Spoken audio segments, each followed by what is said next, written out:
بد خبر د افغان مجاهدینو او پاکستانی پوځیانو ترمنځ شدیده جګړه رامنځته سوې چې په ترڅ کې د پاکستان مرتد پوځ 8 تنه افغان مجاهدین په شهادت ورسول.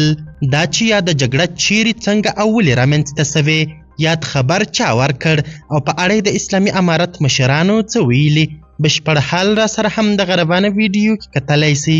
سلامونه قدرمنو لیدونکو، مشال پریس یوټیوب چینل ته مو هرکلی کوم. پاکستانی رسنۍ ادعا کوي چې د ځاځي میدان او کورمي پنښته کې 8 تنه افغان مجاهدین په شهادت رسیدلي. پاکستان ادعا کوي چې د شنبې په ورځ د ځاځي میدان او کورمي ترمنځ د ډیورنډ کرښې په اوږدو کې د دوو خواو د ځواکونو پنښته کې د اسلامي امارت د 2 قومندانانو په شمول 8 تنه په شهادت رسیدلي دي.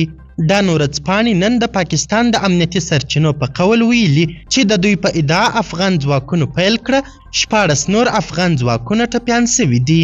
دا ورځپاڼه وایي 2 سرچینو ورته وویل چې بل لوري یعنی افغان ځواکونو ته سخته مرګ ژوبله اوښتې.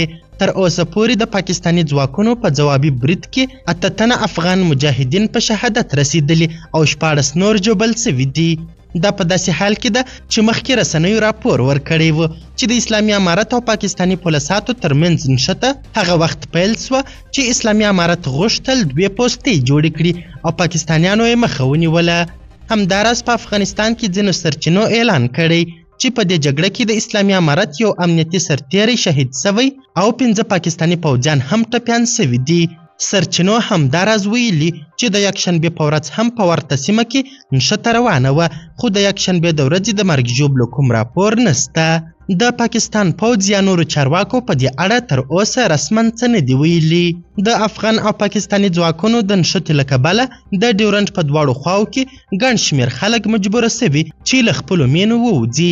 په همدې حال کې په خوست کې د خوست مرستیال والي محبوب شاه قانت سرحدي ځواکونو ته امر کړی چې پر افغان خاوره هر ډول یرغل ته ځواب ورکړي. قدرمنو لیدونکو، د ویډیو له کتلو مو نړۍ مننه. د لا زیاتو او نورو لحظه پر لحظه خبري مطالبو لپاره زموږ همدغه مشال پریس یوټیوب چینل سبسکرایب کړئ. تر بیا او بلې ویډیو ښه وخت ښې چارې د الله په امان.